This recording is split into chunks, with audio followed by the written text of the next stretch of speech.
के लोग हैं कि आ जाओ, क्या बोले कि मेरे दिल के नीचे आ जा, गोवर्धन के नीचे आ जा, क्यों भीगे जलता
श्री सुखदेव स्वामी समझाते हैं राजा परीक्षित कोशिश में भगवान कन्हैया ने सभी जितने भी गोपी ग्वाल गाय बछड़े सब को ला करके गोवर्धन के नीचे खड़ा कर दिया।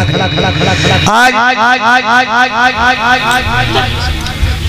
और इसी बीच में आए हमारे श्रीमान मोनू यादव और कल्लन यादव इसी गांव त्रिलोकपुरा से, जिन्होंने हमारा और हमारे परम पूजनीय महंत श्री संतोष गिरी महाराज का पुष्पों का हार डाल करके सम्मान किया है। मैं तो भगवान से यही प्रार्थना करूंगा कि इन्हें सद्बुद्धि प्रदान करे और ये सोनू और कल्लन हमेशा फूलों की तरह खिलते रहे।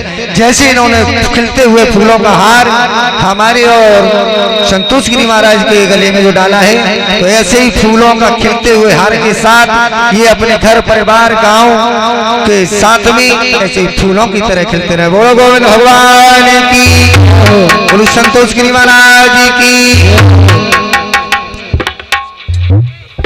और समस्त स्टाफ को मुद्राओं से सम्मानित किया है। ऐसे दानदाताओं के लिए एक बार जोरदार ताली। बोलो गोविंद भगवान की।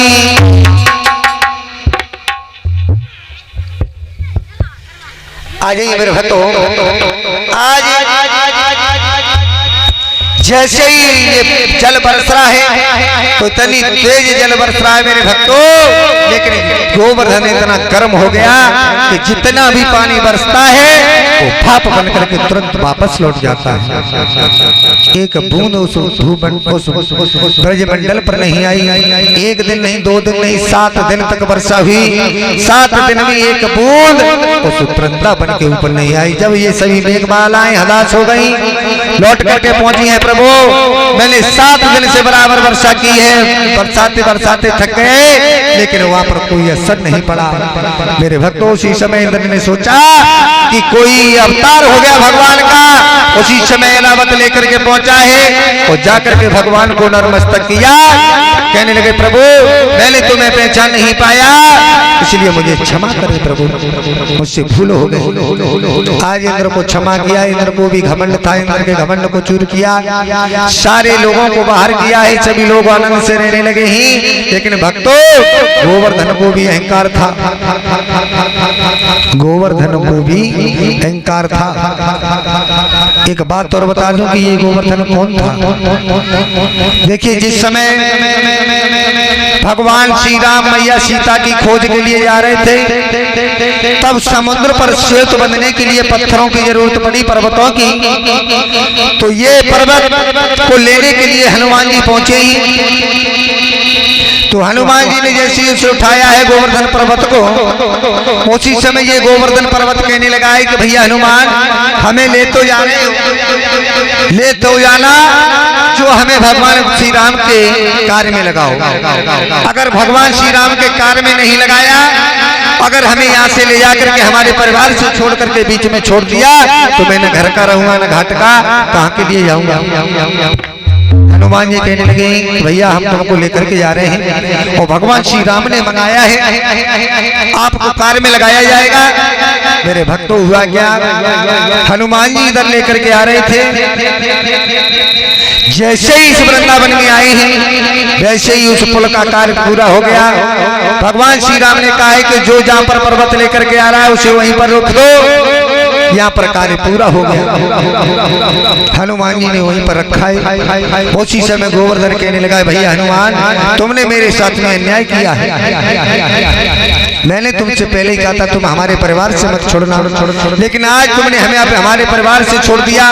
अब न तो मैं प्रभु के कार्य कर रहा और न अपने परिवार के कार्य कर रहा। उसी समय हनुमान कहने लगे भैया रुको, मैं प्रभु राम को पूछ करके आता हूँ। हनुमान जी पहुंचे भगवान श्री राम के पास, कहा प्रभु मैं गोवर्धन से वादा करके आया था लेकिन गोवर्धन अकेला रह गया, अब क्या होना चाहिए। उसी समय भगवान श्री राम ने कहा कि जाओ गोवर्धन से कह देना कि जब द्वापर में कृष्ण अवतार लेकर के आऊंगा तब गोवर्धन से पूजा भी कर, गोवर्धन को इससे काम भी लूंगा और उसकी पूजा भी करवाऊंगा। भगवान कन्हैया का इसमें कारण था। तब भगवान कन्हैया ने गोवर्धन की पूजा को करवाया और उनसे कार्य भी लिया।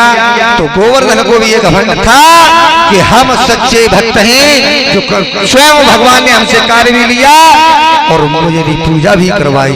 तो गोवर्धन का भी घमंड गिराया है। जब संगली अंगुली उठाई है एक झटका दिया, गोवर्धन धड़ाम से नीचे गिरा। तो देखा होगा कौन कौन लोग जाते हैं गोवर्धन हाथ उठाए, कोई गया है यहाँ से? जो लोग गए हो तो देखना गोवर्धन पर धारी पर लगी हुई है, धारी जगह जगह पर चटका हुआ है। गोवर्धन एक जैसा नहीं मिलेगा सीधा। बोलिए गोविंद भगवान की। आ जाइए मेरे भक्तों, समय कम होने के कारण मैं कथा को बहुत जल्दी जल्दी ले रहा हूँ। कुटक भैया देखो वो मंगा लो कलश कलश कलश कलश सक्का। हाँ कल बहुत पहले बता चुके।